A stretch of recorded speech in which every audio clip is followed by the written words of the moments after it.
아비멜렉 죽음의 교훈, 이런 제목으로 오늘도 우리 사사기 말씀 함께 나누겠습니다.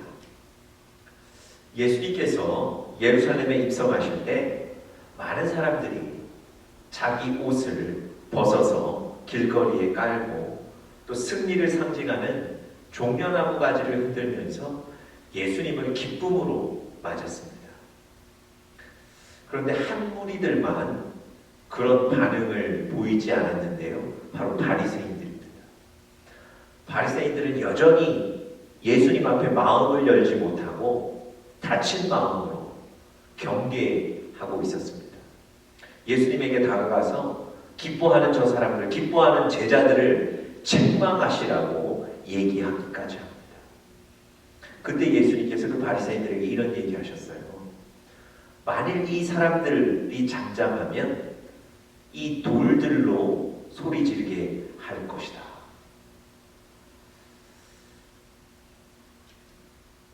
여러분, 사실 이 돌들은 우리 인생에 그렇게 가치 있는 것들이 아닙니다. 사실 이 돌들 없어도 사는데 별 문제가 없을 정도죠. 이 돌들이 우리 신앙과 별로 관계가 없습니다. 그런데 예수님은 오늘 뭐라고 말씀하셨습니까? 이 돌들로 소리치게 만드시겠다는 거예요. 예수님은 이 돌들도 예수님의 어떤 일들과 사역을 위해 그 도구로 삼으시는 그런 분이십니다.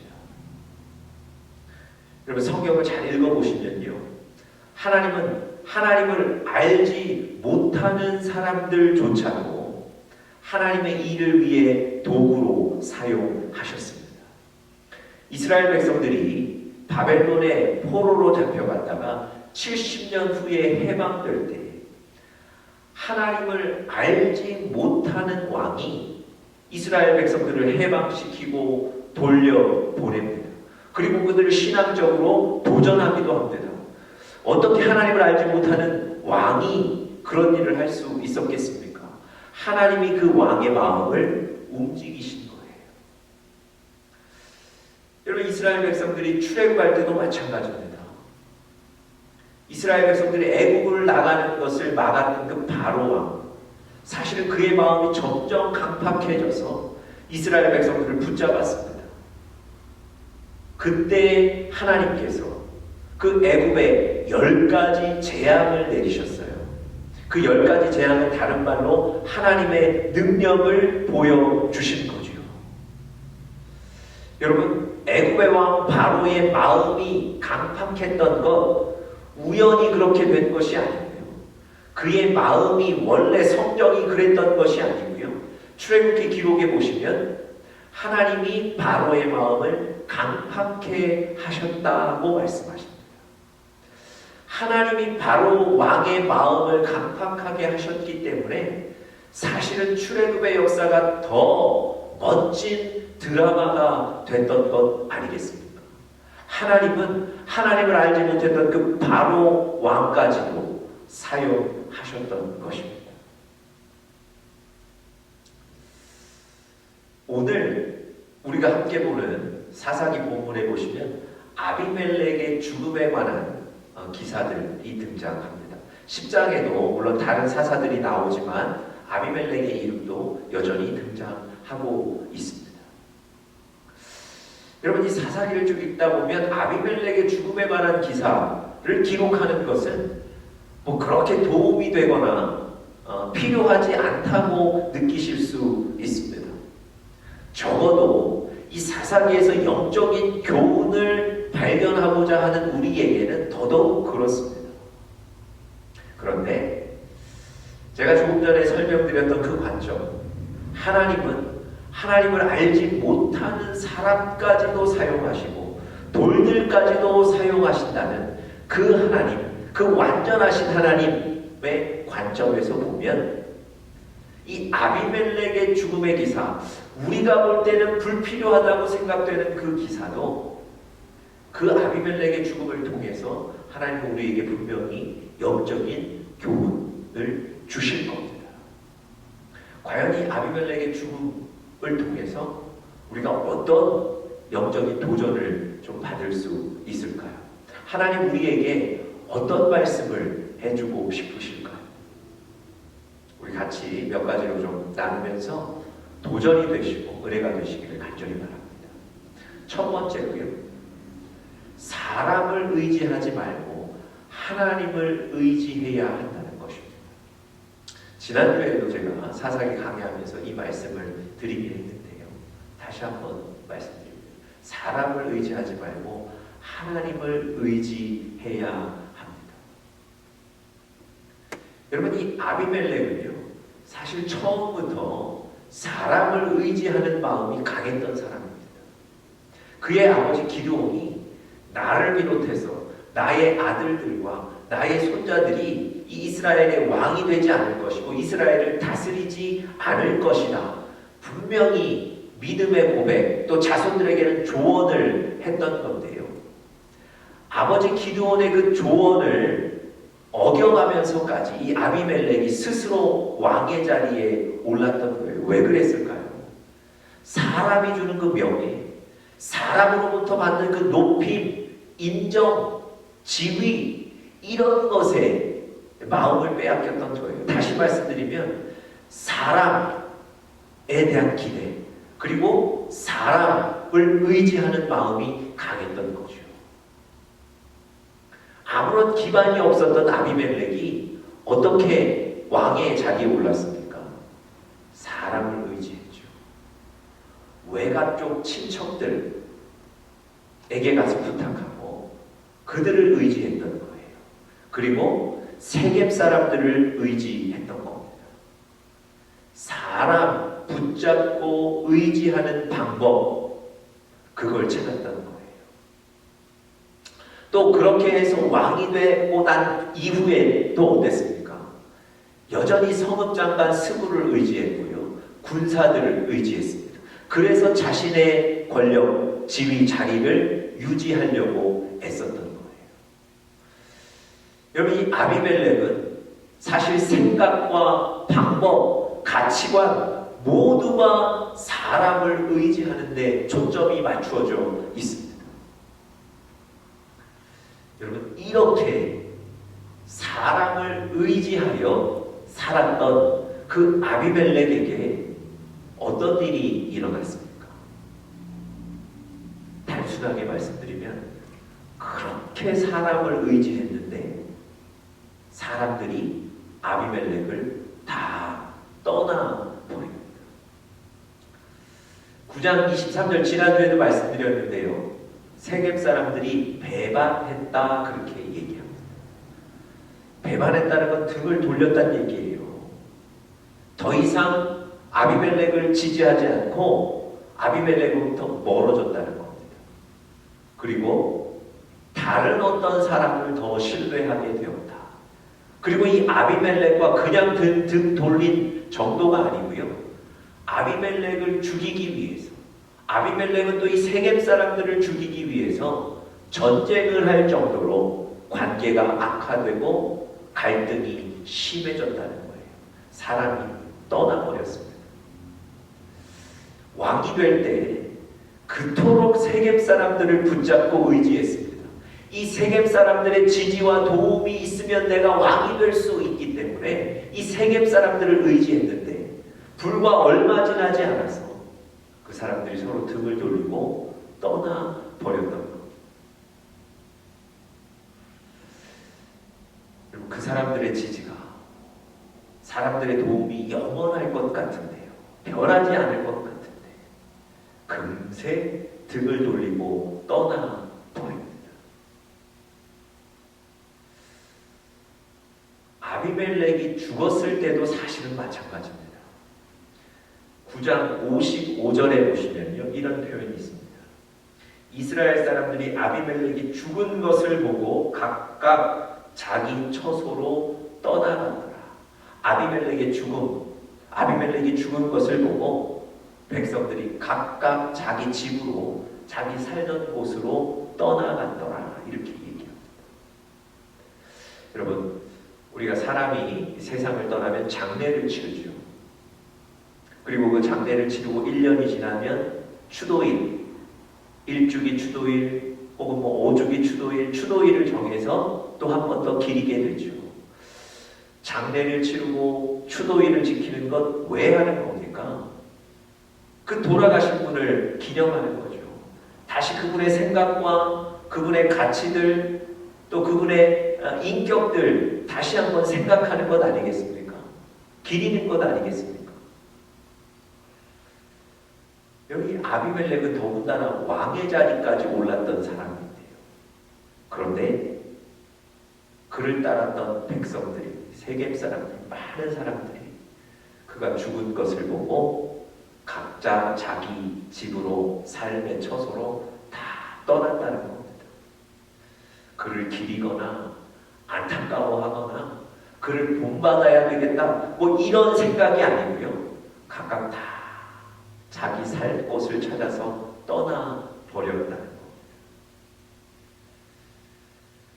여러분, 사람을 의지하는 것이 얼마나 허무합니까?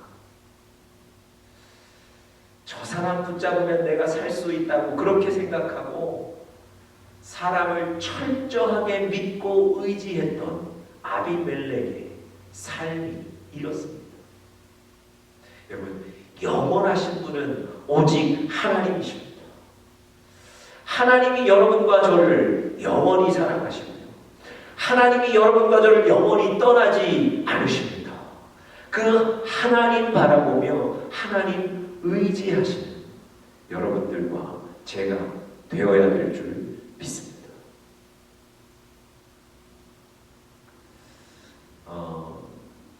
한국에 시도지사들이 있지 않습니까?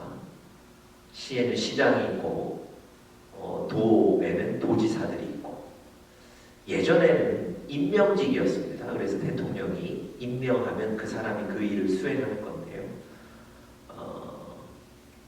1990년대에 그것이 선출직으로 바뀌었습니다. 1995년에 전라북도에 선출직으로 도지사가 되신 분이 계셨습니다.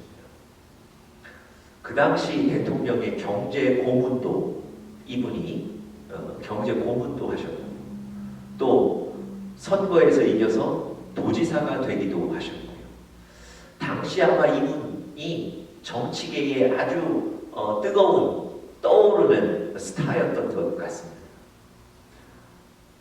단순히 도지사에 머무는 것이 아니고 앞으로 더 큰 권력을 가질 것이다. 뭐 이렇게 여러분 평이 있으니 많은 사람들이 이분 주변에 모이지 않았겠습니까? 자발적으로 돕는 분들도 계셨겠지만 또 앞으로 큰 권력을 내다보고 아마 많은 사람들이 모였을 겁니다.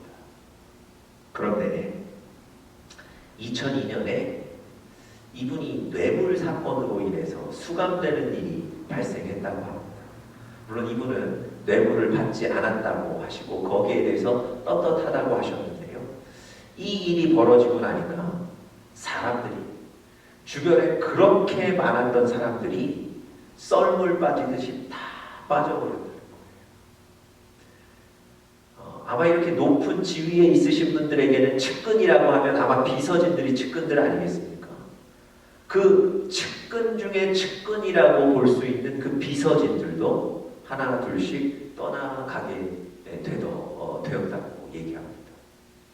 심지어 그 비서진들 중에 이분에 대해서 이렇게 그 악의적인 진술을 하는 사람도 있었다고 합니다.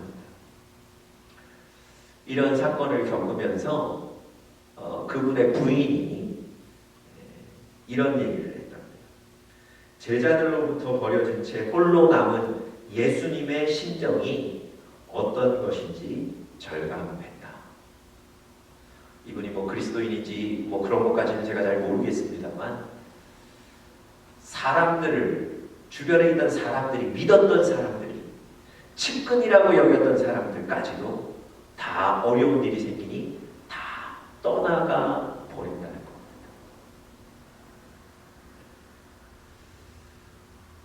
여러분, 아비멜렉만 사람을 의지한 게 아니고요.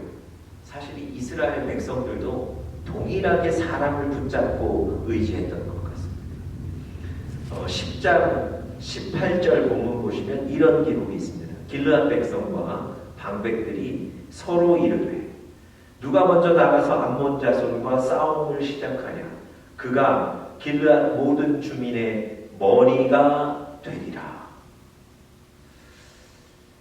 여러분 10장 본문을 잘 읽어보시면 이스라엘 백성들이 하나님 앞에 범죄했다가 다시 회개하고 하나님을 붙잡는 장면이 있습니다. 다시 하나님 살려주십시오. 우리가 잘못했습니다. 다시 하나님 앞에 무릎 꿇고 기도하고 간구하며 도움을 요청하는 장면들이 있습니다. 하나님께로 다시 돌이킨 거예요. 그런데 그렇게 사람 의지하지 않고 내가 이제는 하나님 의지하겠습니다. 무릎 꿇고 간절히 기도했던 그 이스라엘 백성들이 지금 뭐라고 얘기하는 겁니까? 전쟁의 상황이 왔더니 야, 누가 우리를 구원할 수 있을까? 그 구원하는 사람이 우리의 머리가 되리라. 무슨 얘기입니까? 우리를 구원하고 이 전쟁에 나가서 승리하는 그 사람이 우리의 왕이 될 것이고 우리는 그 사람을 섬길 것이고 그 사람의 다스림을 받을 것이다. 여러분 이스라엘 백성들이 여전히 또 사람 믿고 사람 의지하고 사람 붙잡고 있는 거예요. 좀 전에 말씀드렸던 것처럼 다시 깨닫고 하나님 앞에 무릎 꿇고 간절히 회개하고 눈물을 흘리며 기도했던 사람들인데 얼마 못 가서 전쟁의 상황이 오니까 누가 우리에게 승리를 줄 것인가? 그 사람을 우리가 왕으로 모실 것이다. 또 사람 붙잡는 거예요. 또 사람 의지하는 겁니다. 여러분 아주 옛날 구약시대의 이스라엘 백성들 얘기 같지만 오늘 우리의 얘기이기도 합니다. 우리도 하나님 앞에 하나님 의지하겠습니다. 하나님 도와주십시오. 간절히 구했지만 어느새 조금 힘든 일이 생기면 다시 여러분과 제가 누가 나를 도와줄 수 있을까? 누가 나의 구원자가 될까? 사람 찾는 거예요. 사람 붙잡지 않습니까? 여러분 하나님을 철저하게 의지하고 믿고 붙잡으시는 우리 영적인 가족들 되시기를 간절히 축복합니다. 사람들과는 만나 교제하고 협력하고 사랑해야 합니다. 그렇지만 내 인생이 내 운명이 내 미래가 사람의 손에 있지 않다는 것, 그래서 우리는 하나님을 철저히 의지해야 한다는 것, 이것만은 변함없는 여러분들과 저의 믿음이 되어야 합니다. 여러분 이 사사기에 등장하는 이스라엘 백성들을 왜 이렇게 하나님을 의지하지 못했을까요? 왜 이렇게 하나님을 의지하는 마음이 금세 변하고 사람을 그렇게 찾고 붙잡고 의지했을까요? 여러분 사람의 눈에는요 하나님의 다스림이 사실 조금 완전하지 못하고 불안한 듯 느껴졌을 수 있습니다. 여러분 이 사사시대는요 제가 처음에 설명드렸지만 왕정시대가 아니고요 이스라엘의 왕정시대가 시작되기 전 사실 하나님이 사사들을 보내셔서 다스리시던 시기입니다. 하나님께 사사들을 세우시고 보내셨을 때는 그 사사들 때문에 나라가 평안하고 전쟁에서 이기고 부하게 되고 평안함을 느끼게 되죠. 그런데 이 사사들이 죽고 나면 다시 어려움을 겪고 전쟁에 패하고 힘들어지게 되죠. 이런 어떤 제도들, 이런 일들 때문에 이스라엘 백성들의 눈에 뭔가 하나님의 다스림이 좀 완전하지 않다, 조직이 완전하지 않아, 이렇게 느껴졌을 수 있다는 겁니다. 그런데 여러분, 조직이 좋아야 안전합니까? 조직 때문에 안전하게 살 수 있습니까? 아니에요. 사사기에 보시면 하나님을 의지하는 자마다 안전했던 거예요. 하나님을 의지하는 때마다 안전하게 됐던 거예요. 안전은 조직에 달려있는 것이 아니라 하나님께 달려 있는 겁니다. 사사기에 하나님이 복 주실 때, 하나님으로 말미암아 안전할 때는요, 이스라엘 백성들이 하나님께 다시 부르짖었을 때였습니다. 하나님 살려주십시오. 하나님 우리의 죄를 용서하여 주십시오. 하나님 우리를 구원해 주십시오. 다시 하나님 앞에 돌아와서 부르짖고 간구할 때, 그때 하나님이 평안을 주셨던 거예요. 여러분, 우리 인생은 조직이나 프로그램에 달려있지 않습니다. 하나님의 손에 달려있는 거예요. 그래서 여러분, 하나님을 철저하게 의지하셔야 합니다.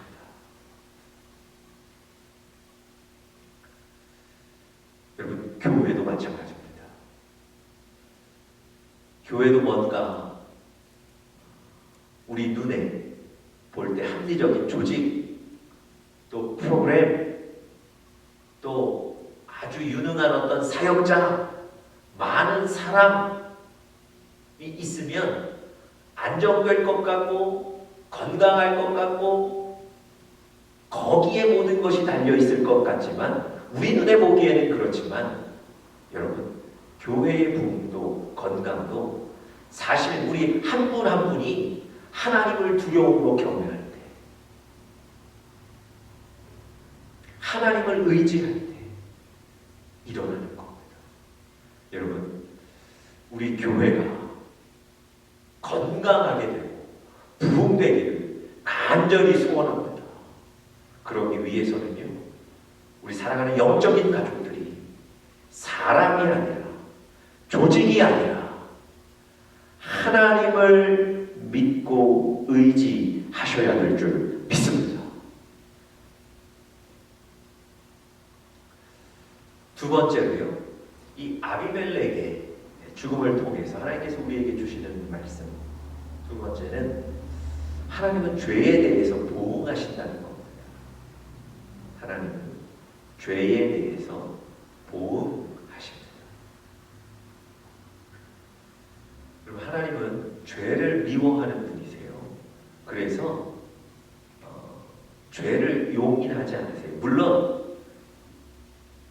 죄 지은 여러분과 제가 회개하고 하나님께 돌아가면 하나님이 그 죄를 용서하세요. 그리고 다시 우리를 따뜻하게 안아주십니다.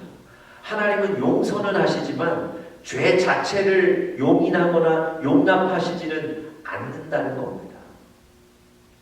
하나님께서 우리를 기다려주시는 시간, 죄로부터 돌이키게 하시는 그 시간이 있기 때문에, 이 시간들 때문에 하나님이 죄를 그냥 용인하시는가 보다, 내가 죄가 있었지만 하나님이 이거 그냥 넘어가시는가 보다, 이렇게 우리가 생각할 수 있지만 그건 오해입니다. 하나님은 죄를 용납지 않으세요. 여러분, 아비멜렉이 어떻게 왕의 자리에 올라갔습니까? 70여 명의 형제들을 죽이고, 그래서 잠재적인 왕권 경쟁자들을 다 죽이고, 그 악랄한 방법을 써서, 더군다나 하나님이 세우시지도 않았는데 하나님 앞에 교만을 범하면서 이 왕의 자리에 올라갔죠. 그의 왕권이 잘 유지되는 듯 보였습니다. 그렇지만 그렇지 않습니다. 하나님은 그의 죄를 기억하고 계시고요, 그 죄에 대해서 징계하세요. 여러분이 아비멜렉의 최후가 어땠습니까? 한 여인이 위에서 던진 돌에 맞아서 상처를 입고 그 뒤에 죽음을 당했죠. 여러분, 성경은 이 아비멜렉의 죽음에 대해서 어떻게 평가를 내리고 있습니까? 전투에 나가서 장렬히 전사했다, 이렇게 얘기했나요? 아니면 그 나라의 승리의 밑거름이 되었다, 이렇게 얘기했습니까? 이도저도 아니면 우연히 그런 일이 벌어졌다, 이렇게 평가하십니까? 아니요, 그렇지 않습니다. 56절에 보면 이렇게 기록되어 있어요. 아비멜렉이 그 형제 70인을 죽여 자기 아비에게 행한 악을 하나님이 이같이 갚으셨다. 여러분, 하나님이 아비멜렉의 그 죄를 아시는 거예요. 그리고 그 죄에 대해서 징계하셨다는 겁니다. 여러분, 잘 아시는 다윗이 자기의 충성스러운 부하의 아내를 탐해서 자기 아내로 삼죠. 그리고 그 부하를 전쟁의 최전방에 나가서 죽도록 만들죠. 악랄한 겁니다. 하나님 앞에 범죄하는 거예요. 하나님이 다윗을 사랑하셨지 않습니까? 그 다윗의 그 죄에 눈 감아 주셨습니까? 한 번은 이럴 수도 있지 넘어가셨나요? 아니요. 선지자를 통해서 다윗에게 분명히 징계하셨어요. 너에게서 날 아이가 살지 못할 것이다. 물론 여러분, 다윗은 이 죄에 대해서 회개했고 하나님 그 회개를 받으셔서 용서하셨습니다.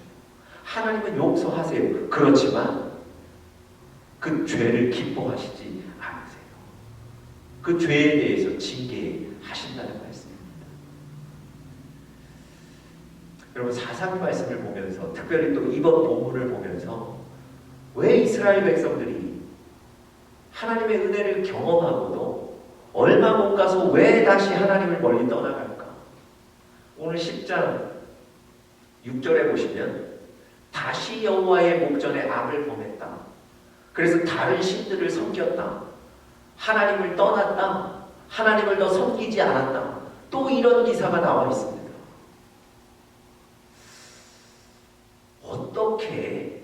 어떻게 이런 영적인 교만들, 영적인 이 범죄들을 멈추게 될 수 있을까? 여러분, 하나님에 대한 두려움을 가지셔야 된다는 거예요.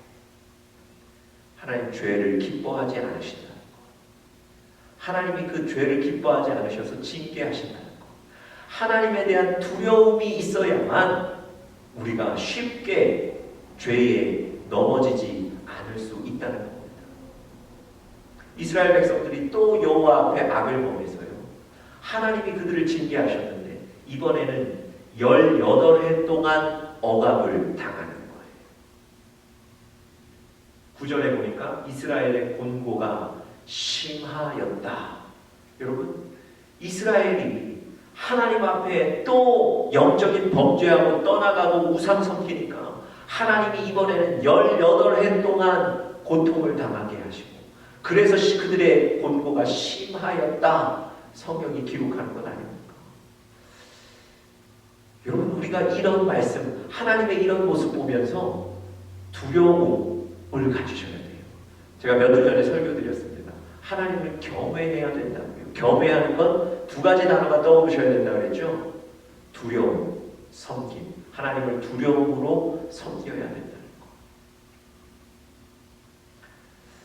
여러분, 하나님을 두려움으로 섬김으로 우리가 영적인 죄를 범하지 아니하고 영적인 우리의 자리들을 잘 지켜나가실 수 있기를 간절히 바랍니다. 마지막 세 번째로요, 이 아비멜렉의 죽음을 통해서 하나님께서 우리에게 주시는 교훈은 형통함이 무조건 하나님의 축복이 아니라는 것입니다. 형통함이 무조건 하나님이 주시는 축복이 아니라는 겁니다. 여러분과 제가 보기에 저 사람 너무 잘 돼. 야, 저 사람 어떻게 저렇게 형통하지? 우리 눈에 볼 때 그렇게 판단되는 그런 상황들이 있죠. 야, 저 사람 복 받았네. 이렇게 우리가 쉽게 생각할 수 있죠. 그런데 여러분, 복의 조건은 우리 눈에 보이는 형통함이 아닙니다. 이 아비멜렉이 악한 방법을 통해서 왕의 자리에 올라갔죠. 그리고는 몇 년간 왕의 자리를 지켰죠. 성경에 보니까 3년간 왕의 자리를 지켰다고 얘기합니다. 3년 동안 왕의 권세를 누린 거예요. 악한 방법으로 왕의 자리에 올라가긴 했지만 어쨌든 3년간은 자기 자리를 지키고 왕의 그 명예와 부를 거머 주었던 거예요. 이것 때문에 하나님이 3년은 왜 참으셨던가? 아니, 저가 형통한 듯 보이는데 정말 형통했던 것 아닌가? 그렇게 생각하실 수 있습니다. 그런데요, 3년은 그저 하나님이 참으시는 시간이었고요. 그 3년은 오히려 징계를 기다리는 시간이었습니다.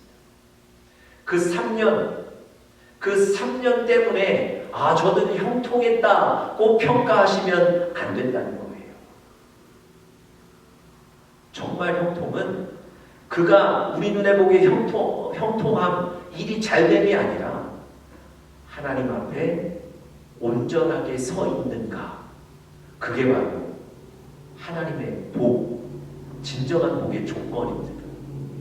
아비멜렉이 왕의 권세를 잠시 누렸을지는 모르겠지만 하나님 앞에 온전히 서 있지 못했기 때문에 그는 결국 그 3년이 징계의 시간이, 징계를 기다리는 시간이 되어 버렸던 겁니다.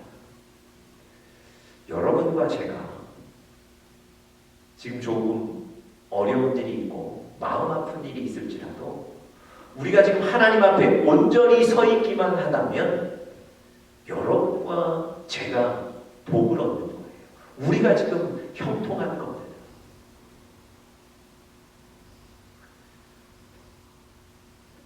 여러분과 제가 또 우리 공동체, 우리 교회가 하나님 앞에 온전히 서 있기를, 경외함으로 두려움으로 섬기는 우리 공동체가 되기를 간절히 축복합니다. 그것이 바로 하나님이 주시는 복이고요. 그런 자들이 이미 하나님의 복 안에 들어와 있는 겁니다.